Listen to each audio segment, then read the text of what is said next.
This is a Fox 19 Now special presentation, Breaking Through, sponsored by Spectrum.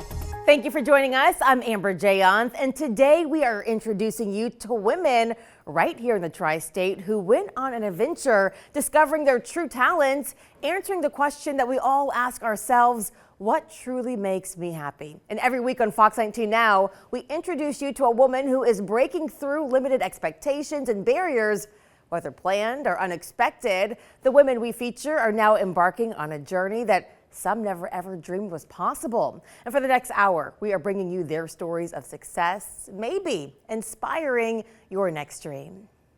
And we begin with Terry Cruz. Now she was working with an insurance agency for several years when she was suddenly let go. With bills coming in and a family to support, she fell back on what she knows best, building a new career path. You may have seen the signs in a few yards, but seeing the lady on the roof in action may leave you with another lasting impression. There's no doubt that I'm a novelty as a woman in this business. While being a woman working in construction may make some do a double take, Terry Cruz says the quality of her workmanship and the care she has for her clients is where she believes she stands out the most.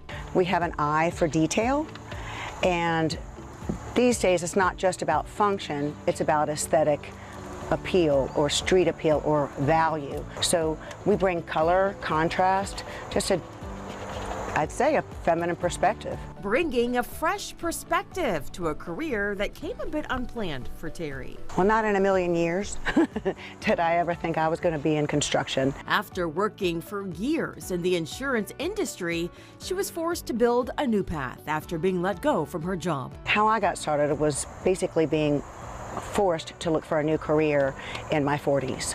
With 2 children still in elementary school, it was a fight or flight syndrome where I knew that I had to go out there and make the same type of living I had made at my previous occupation. As she hammered away on ideas of what to do next, she took her knowledge of insurance and leaned on her family, who has a background in construction. With a bit of training and guidance, she eventually climbed her way up, perfecting her skills in roofing, including permanent roofing solutions, siding, and more, leading her to opening her own business, Lady on the Roof, 12 years ago.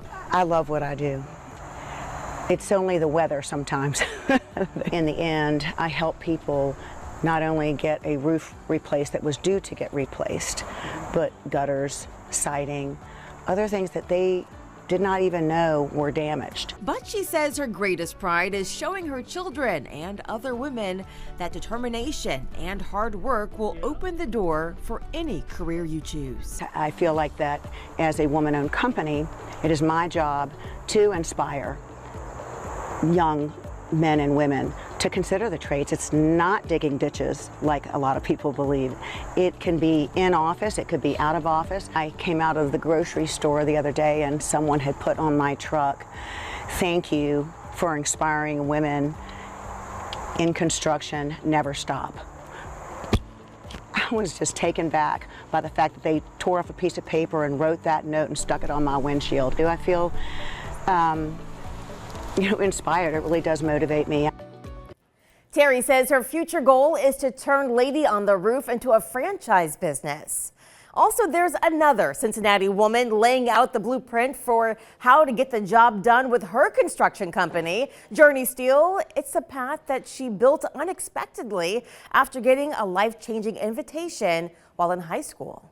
Buildings you may pass by often, from Cincinnati Children's Hospital to the University of Cincinnati and Belterra Race Park, are all projects that Barbara Smith played a part in, winning a bid to help with construction. We were fortunate enough to work at the FC Cincinnati Stadium doing the fins that hold up the pretty lights that change color. Barbara Smith is the president and co-founder of Journey Steel, a company she helped build after spending more than 2 decades in the construction industry. We are a construction company that specializes in structural and miscellaneous steel, beams, columns, joists, deck, ladders, stairs, railings, and we added drone technology in 2021. Is this something that you grew up saying that you wanted to do? Of course not. But Barbara tells us her interest in engineering did start at an early age, thanks to a program introduced to her while she was a sophomore at Walnut Hills High School. EPA and UC were trying to recruit minorities into engineering. So if you were good in math and science, you got flagged. And so I was one of about, I think it was 280 of us at the time, back in 1982, that had the opportunity to go work at EPA, and it was a paid, program, and trying to get us to go to UC to become engineers. She ultimately decided to attend Eastern Michigan University. And they told me with the industrial technology with a construction specialty, there were only 4 minorities and 2 females in the whole school. So I said, that's the one I need to be at. Upon graduating, she was hired to work with several local construction companies, but after years of feeling undervalued and overlooked, she made the decision to create her own path. And this was back in 1988, and so there were not a lot of people that looked like me. And after training, again, someone that was going to be promoted over me, I was like, it's time. If there's going to be a change, I need to be able to make that change. That change was the beginning of Journey Steel. Barbara partnered with Tom Garten, building a company that she says allows all of its employees to reach their full potential. Barbara also launched the nonprofit Journey Soaring Impact, an ironworking pre-apprenticeship program to bring more disadvantaged youth into the career field. In the construction industry, and more specifically with ironworking, there was only 3% diversity. And so our program introduces young people to a field they may not have considered to help ironworkers diversify their workforce, and it also addresses closing the wealth gap. It's going to change their lives because the average compensation for a union ironworker after 4 years is $125,000 all in. Falling in line with the company motto, change the world one young person at a time. She's also working to improve the city landscape, one building at a time, winning several awards and recognition for her work. While Barbara is no stranger to building her own seat at the table, she was also invited to sit down with former President Trump at the White House to discuss strengthening federal programs for small minority-owned companies. It's like anybody can do anything that they want to do as long as someone is there to support them. If you feel like you want to be in a space that you're not welcome, that means you need to be in that space because there needs to be change. As we're climbing, we're not going to wait till we get to the mountaintop and reach back. I want Journey to continue to lift as it climbs. That looks like success for me with Journey. Barb Smith says Journey Steel's biggest commitment is giving back to the communities they serve. We found out that there was a need for these families to have support, and that's what we do. And still to come, we'll take you behind the scenes of a foundation that helps families, bringing light and hope during some of their darkest times. We're just people. We're just people who make mistakes. This past year, more than 100,000 people died from a drug overdose. According to the CDC, drug overdoses are the leading cause of accidental death in the U.S. And we caught up with Gabby Deaton. After losing a close friend to a drug overdose, she was inspired to start the Black Balloon Project, a nonprofit that helps raise awareness of overdoses while also breaking the stigma of those in recovery. So Zach also had a son. Visiting this gravesite of Zachary Zeem in the Highland Cemetery is still unsettling for Gabby Deaton. Zach was my childhood friend. He passed away in 2016. Gabby tells us Zach was just 24 years old when he lost his battle with addiction. Unfortunately, Zach and me were kind of in that life of addiction together at one point. We both got out of it around the same time, and about 3 years into Zach's recovery, he passed away from an overdose. Gabby says she went through a series of different emotions and started the Black Balloon Project to help articulate her grief, which is a collection of different photographs that she takes of family and friends who have lost a loved one to an overdose while holding a black balloon. The black balloon signifies overdose awareness, and underneath their photos is a description of who that person was. So the things they loved to do, their favorite color, what their families loved about them. It started out as a social media kind of project, and we turned that into an art exhibit a few years ago at the Life Learning Center, where we were able to print and frame all these photographs, put them on display, and raise money for the recovery community. A community that she too is a part of after being in recovery for 13 years now. She tells us it wasn't easy getting to where she is today, especially after escaping death twice.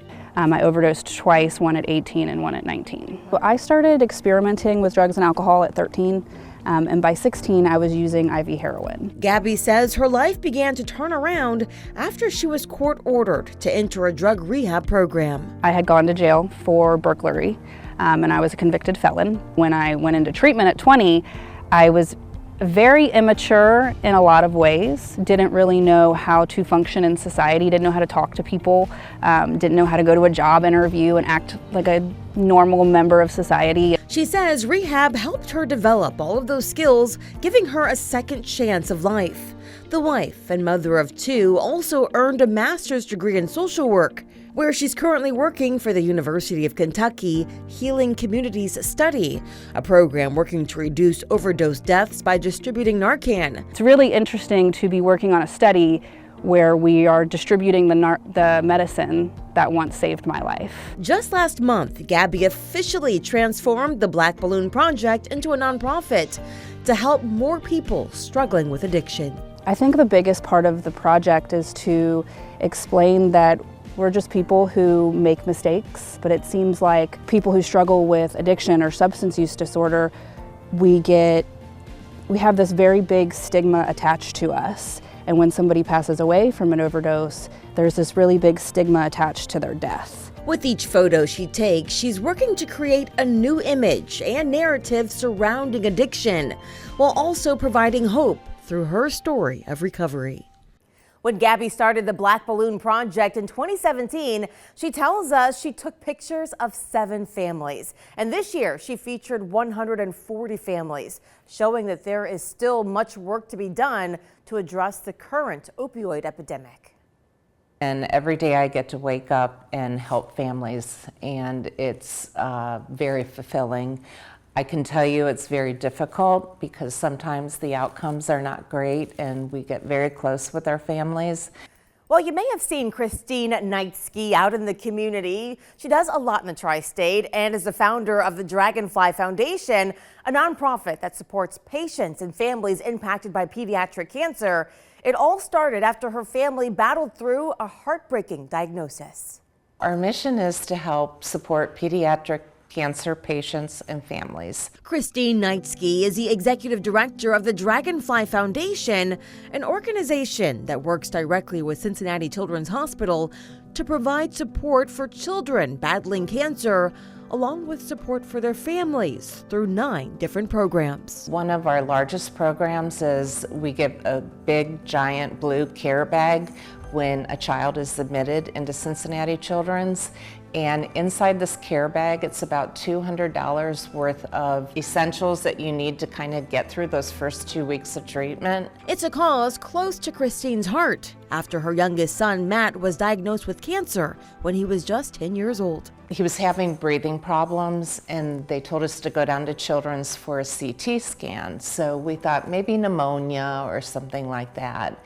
And then when we found out he was literally covered in cancer from his neck to his pelvic area, we were devastated, and then we started the fight. Fortunately, Christine's son, Matt, won that fight against stage 3 Hodgkin's lymphoma with intense chemo and radiation. As he was getting better, that's when Christine decided she wanted to do more to help others. My husband and I opened our eyes to all the other families that were there on that floor, and we were all fighting the same fight. I mean, there were babies, there were teenagers, there were young adults, and all we wanted to do was save our children. We found out that there was a need for these families to have support, and that's what we do. Leading her to create the Dragonfly Foundation in 2010, providing a community of support, from a soft pillowcase for patients losing their hair to a meal card for patients to use at the hospital. You know, there's so many wonderful organizations doing cancer research. While we're waiting for a cure, we can't forget about caring for these families. Christine, who has a background in interior design,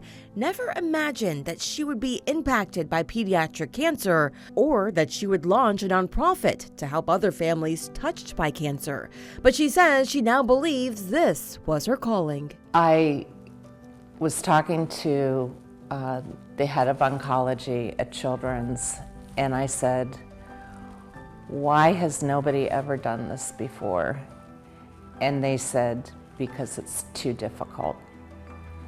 And that really stuck with me because it is difficult. I have to relive what our family went through every day. I know the pain that they're going through, and it was definitely something I was meant to do. Christine tells us this past year, Dragonfly served more than 3,400 patients and families. Still to come, some of us are always on the hunt for the latest, greatest beauty products. Many of the items on store shelves are made right here in Cincinnati. And next, we'll take you to the leading scientist at P&G, where all the magic happens. There was no one on the stage that looked like me. And I declared then, and I said, one day I'm going to be on that stage. We have all been shopping, searching through the aisles for moisturizers, anti-aging creams, and eye serums. And for the past 20 years, Dr. Rolanda Wilkerson has worked for Procter & Gamble, helping to perfect the Olay products before it hit store shelves. A career she says has become a dream come true. Skin that looks up to 10 years younger in just 28 days. That's Olay science. That science has been tested and approved by Dr. Rolanda Wilkerson and her team at Procter & Gamble. All the lotions and potions touch her skin before they reach the market. Being here and knowing the level of research that we have behind our products, and we're bringing them to life in ways in which not only I use them, but my mother uses them, and at some point my daughter will as well. And that's super important for me to know that it's proven, it's safe and effective. Effective research Dr. Wilkerson has been a part of for the past 20 years as a senior director and scientific communications fellow at P&G, working closely with the research and development team to create new products. My expertise across P&G over the years has ranged in beauty, both on skin and on hair. Today I work to bring Olay products to market and help to translate the benefits of those products for consumers. Dr. Wilkerson tells us her love for science started when she was a little girl, bonding with her mother, who was a math and science teacher. She made sure, along with my dad, who retired from a chemical plant, that we understood how science came to life in day-to-day world and practical application. So having that knowledge from my parents gave me inspiration to actually become a scientist. She continued her education journey at Southern University A&M, majoring in chemistry, then got her doctorate degree in organic chemistry at LSU. With no intentions to leave her home state of Louisiana, P&G scouted her out, giving her an opportunity she couldn't refuse. I love beauty and I love science. Those two worlds blending really gave me the passion and fulfillment that I needed to pursue a career in this space, and that's what I've been able to do here. Her work with P&G has attracted national attention, from giving advice on the Dr. Oz show to being featured on The Talk and several magazines. But she says her proudest moment in her career so far was receiving the Cosmetic Executive Women Award, which she says was a full circle moment. When I first started in beauty, as a young new hire, I was invited to a Cosmetic Executive Women event in New York City. And I remember going and everybody was dressed in their nice fashion, and I remember being wowed by the audience and then sitting and looking at the people who were on stage. And one of the things I remembered was there was no one on the stage that looked like me. And I declared then, and I said, one day I'm going to be on that stage. That moment came about 3 years ago with her mom and dad by her side. Just as her parents led the way for her, she is now on a mission to give back and inspire the next generation of scientists through several STEM programs. Well, still to come, sometimes we all need a little pick-me-up to get through the day, and we'll show you two women who are making some noticeable moves in the food industry. I believe that your life can change in a moment, so I just want to harvest those moments here and change people's lives.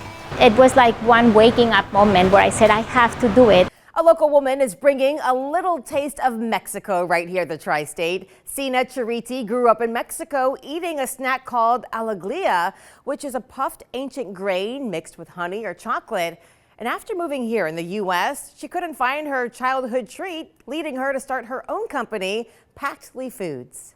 This is a glimpse of the hard work that goes into creating what Sina Chariti calls the perfect bite, a popular treat typically found on the streets of Mexico. It's made out of puffed ancient grains with amaranth, quinoa, millet, and chocolates. So I grew up in Mexico eating alegrias, buying them in the market. It was my childhood favorite snack. So since 20 years ago when I arrived to the US, I wanted to recreate my childhood snack.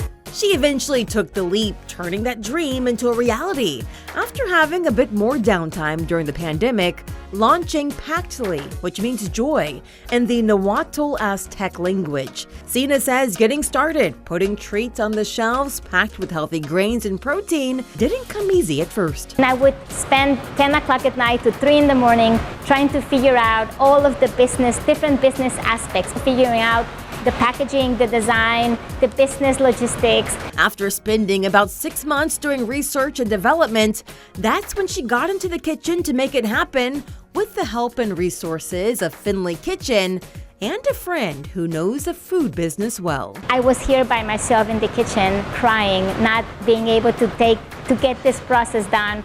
She showed up, saved my life, and we got the first round done. And we made, 100 pieces. Then the next time we made 300 pieces, and little by little I understood. Every time I come, I learn my process better. And now Sina has that system down. She says her team is able to make 3,000 snacks in one day, all by hand, keeping up with the demand, hoping her treats bring her customers the same joy it brought her as a child. Not only does the name mean joy, but clients come constantly to tell me that they feel joy when they have my product. And not only that, but the way we produce it, it transmits so much love that people receive the joy and the love into the product. It's really a labor of love. That labor of love is what keeps her going, overcoming each obstacle that comes her way as she continues to grow her company. It's like you ask the universe the things clearly, and the universe gives back to you.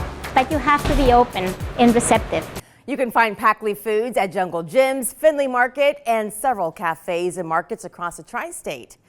And if you are planning to make your way to a cafe, there's a newer one in Westchester that some say feels like a home away from home. The Coterie Lounge and Cafe opened in June. The owner, Giovanna Dennis, tells us they're not just serving the best bites and coffee, but the perfect escape when you just need a moment to get away. Make yourself at home, and when it's all ready, I'll bring it to you guys. True to its name, the Coterie Lounge and Cafe is quickly becoming the go-to spot in Westchester for good food and fellowship since its opening this month. Giovanna Dennis says it's been a lifelong dream opening her own coffee shop. The Coterie it's a place for community, so the coffee is just a bonus. I created this space because I wanted there to be a safe space where people who wouldn't normally cross paths could meet and have really meaningful conversations. Creating different spaces in the cafe to meet the different needs of each visitor. They come here for play dates, and that mood is completely different than somebody who's coming in for a business meeting.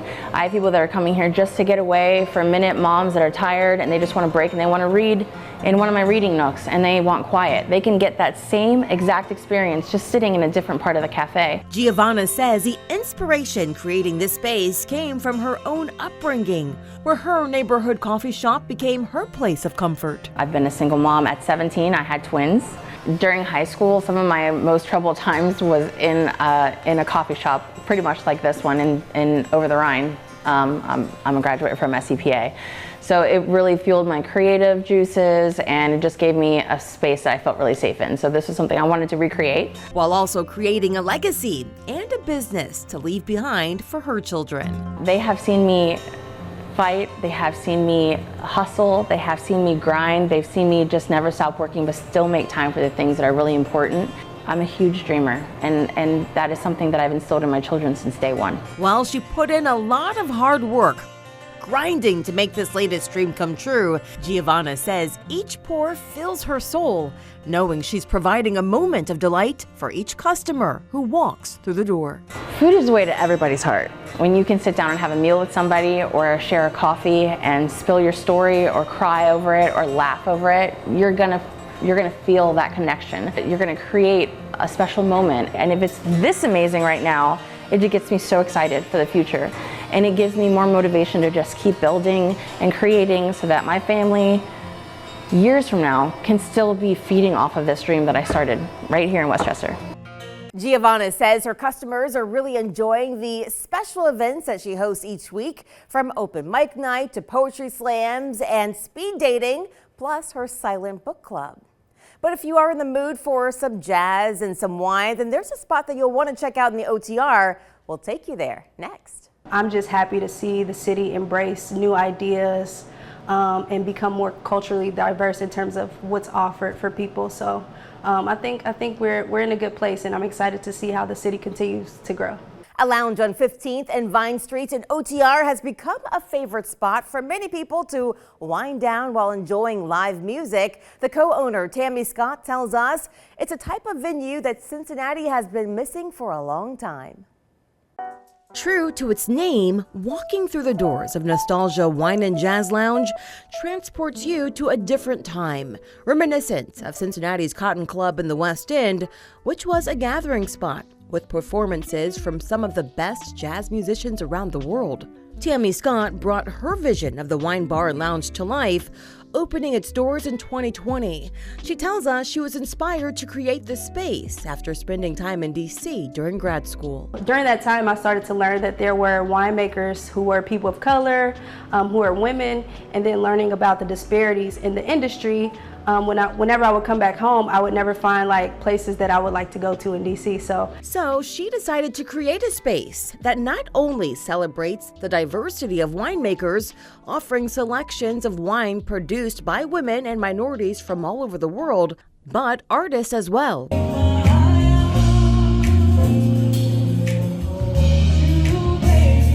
Bringing unique talent on the stage each week at Nostalgia. The biggest thing for me is being able to support the musician community here in Cincinnati and being able to provide an experience that hopefully people feel like is a staple for them. So we want people to come here, we want them to feel like they're at home. It's been a return to home for Tammy as well.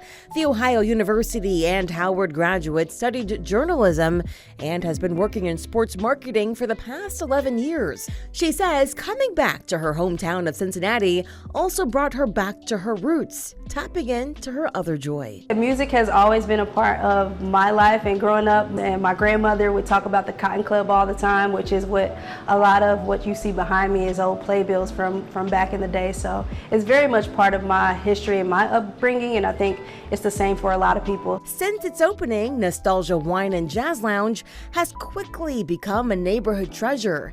Tammy says she's proud to be able to share a part of her family's story and memories with others in the community. My grandmother passed a year before the bar opened, but she knew it was in the works, and there's a picture of her up here on the wall too. So I know she's here in spirit, and that's another part that is very important to our story, is just family and just making sure that you take time to have a place of reverence for the people who kind of made you who you are.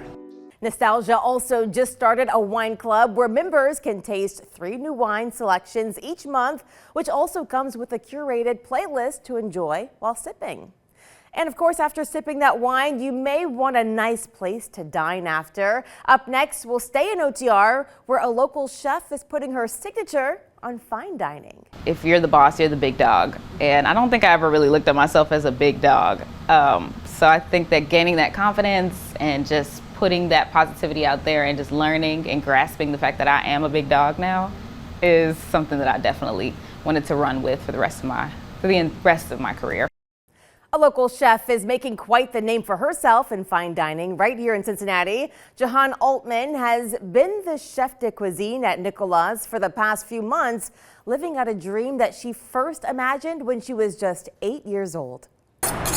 Sharpening her knives, chopping up some fresh veggies, and firing up the pan is how Jayanth Altman often preps a day for a memorable dinner at Nicola's. As a chef de cuisine, she manages everything that happens in the kitchen. I'm monitoring the product, meaning all food that comes in house as far as quality, ordering, making sure that people are here on time and making sure that we're ready for service. On top of that, Jayanth creates a tasting menu every day, ensuring a unique experience for diners every time. It's 5 courses, and so you'll have a salad or an appetizer, a pasta, an entree, and a dessert.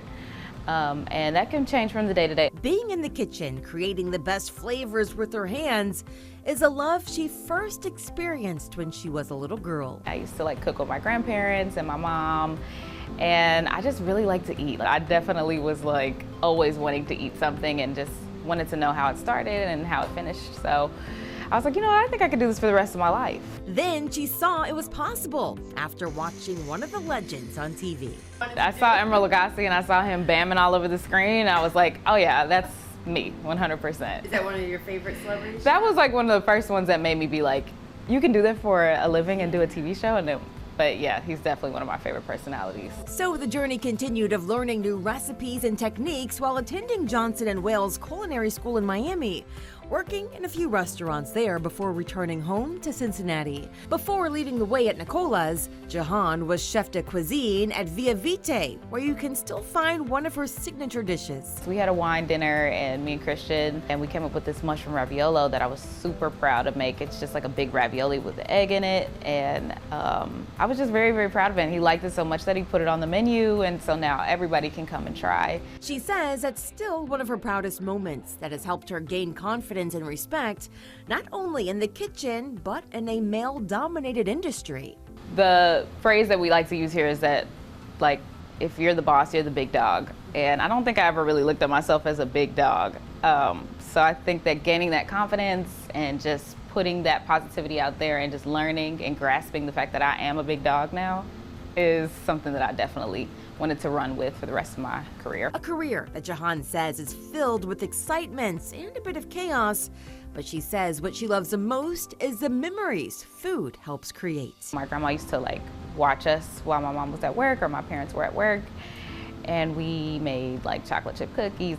She would just pick a recipe out of a book and be like, make cookies, or let's make a pound cake and things like that. And the feeling of spending time with her and now knowing that I can make that pound cake for the rest of my life, it sparks a memory. And that overall feeling is something that I truly value. I hope to give that same experience for others. Jayanth tells us eventually she would love to open her own restaurant, elevating soul food, one of the first cuisines she learned how to make. And from fine dining to a very specialized diet, we'll tell you how a woman's challenge to cut out certain foods inspired her to launch a new company. I've been told multiple times in my life, choose one thing and stick to it for a long time. And I'm glad I didn't, because I would not be here doing this. And this is really, really fun. There's a shop in Madisonville that's evolving the way some people think of dairy and cheese. The owner, Heather Donaldson, tells us it all started with a diet challenge that quickly evolved into a new business. From cheddar to parm to pimento, Mad Cheese brings all the flavors and a unique experience to those who stop in the shop on Bramble Avenue. The owner, Heather Donaldson, will tell you this is not your average cheese shop. We are an artisan, plant-based, handcrafted cheese and charcuterie business. Heather tells us she started making her own plant-based cheeses just a few years ago after she and her husband Reggie decided to switch to a plant-based diet. We went plant-based, my husband and I, because we wanted to do more to help the environment. I just love all food, so I wasn't sure I'd be able to do plant-based as a lifestyle. So I said to Reggie, I'll try it for a week, but if I don't like it, we have to find some other way to help because I love food way too much. That week turned into months. While she was feeling healthier, she says she was still missing something. We really missed good cheese. Didn't like what we could get commercially. So I just started playing around at home as a hobby. A hobby that she says kept getting tastier and tastier, with friends, even strangers, begging to buy a block, inspiring Heather to turn her hobby into a business. But she says the transition didn't come easy. I started with no capital, no knowledge of food production. I had hoped to be able to do it out of my house, kind of like a home bakery. And I contacted the Department of Agriculture and they said, absolutely not, you need a non-residential kitchen, and I was like, oh, I have no money. But she kept going, working out a deal to use the kitchen at New Thought Unity Center in Walnut Hills. I used their kitchen in the church basement for the first year, 4 days a week, 4 hours a day, in exchange for working in their office one day a week and cleaning the bathrooms. Oh my gosh. So you gotta do what you gotta do. Doing just enough to help her launch her business, Mad Cheese. The following year, Heather says she was awarded with a grant, allowing her to now open the space she's in today. The Cincinnati native says it's been quite the journey, starting her career as a visual artist, showing in art galleries before moving to LA to become a food stylist on movie and TV sets. Now she says it feels good to be back at home, creating something that so many others enjoy. I'm really proud of what we've created. We've grown from having 3 products at the beginning to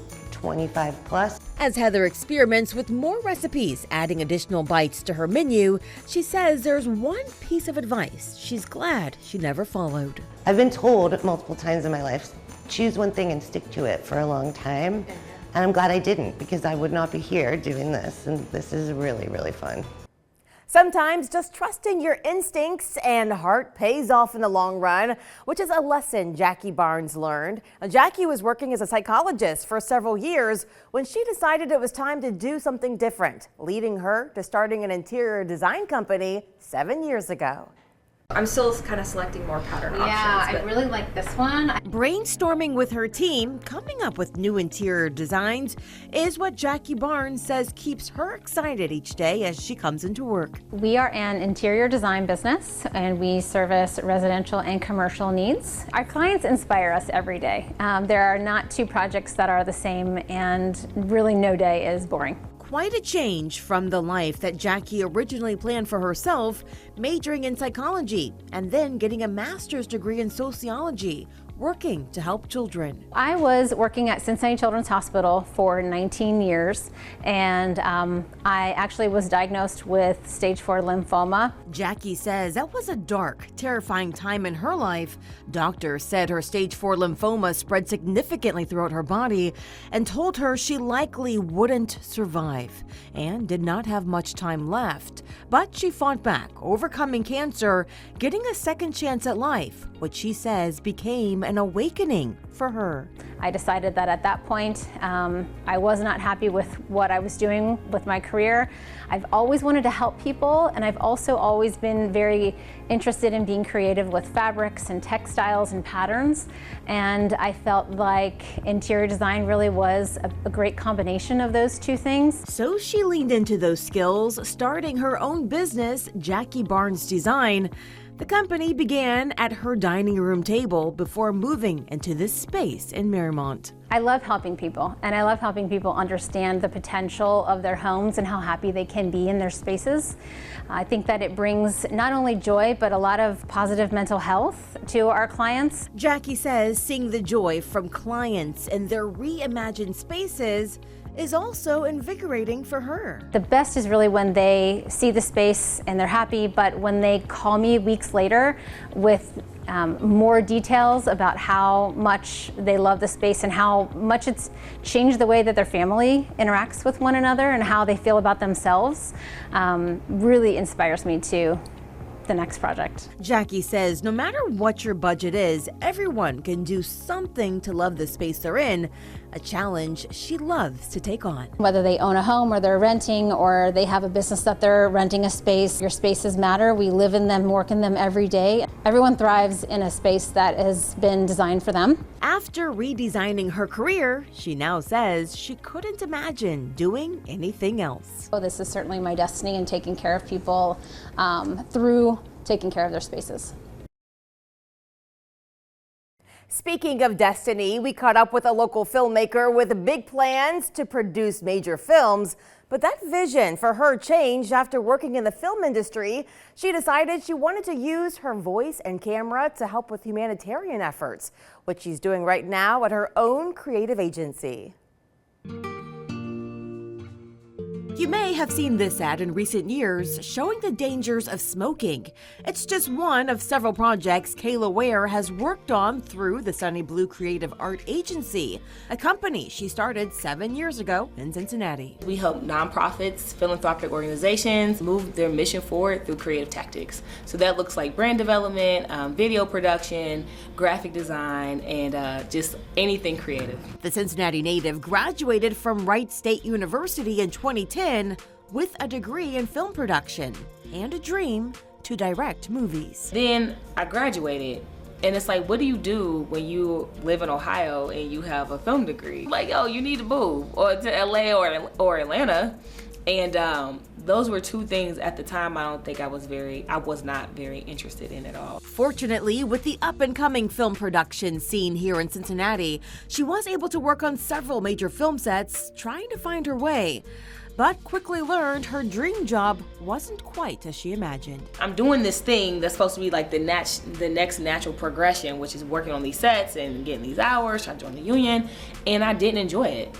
So it was like, okay, let me think about something that I did enjoy, which was my organizing background and the organizing that I did in college. That led her to her next step, launching the Sunny Blue Art Agency, where she decided to work solely with nonprofits and philanthropic organizations where she could use her skills of storytelling to help create messages of advocacy. We're moving mission forward through creative tactics here at Sunny Blue because we believe in the power of creativity to be able to make a change in our community. Kayla says opening her own creative agency has allowed her to work on several projects she truly cares about, even creating a documentary called Innocent, taking a closer look at the justice system in Ohio, highlighting incarceration rates and rehabilitation for inmates. Seeing what was being done to these folks that I was chronicling, it just reinforced that I am here and my agency is here to be able to be an advocate and to show up for, like I said, people in my community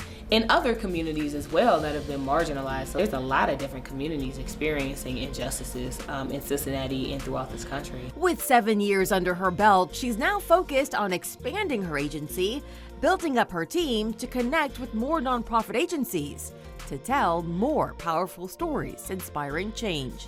Well, we thank you for joining us this hour, just meeting a few of the women who are making a big impact in the communities we live in. And to see all of the Breaking Through stories, just visit our website, fox19.com, and click on the Breaking Through tab right on the top of the page. And if you know a woman who is making a difference, reach out to us and let us know so we can tell her story right here on Fox 19 Now. Thank you again for staying with us this hour. We hope you have an amazing day.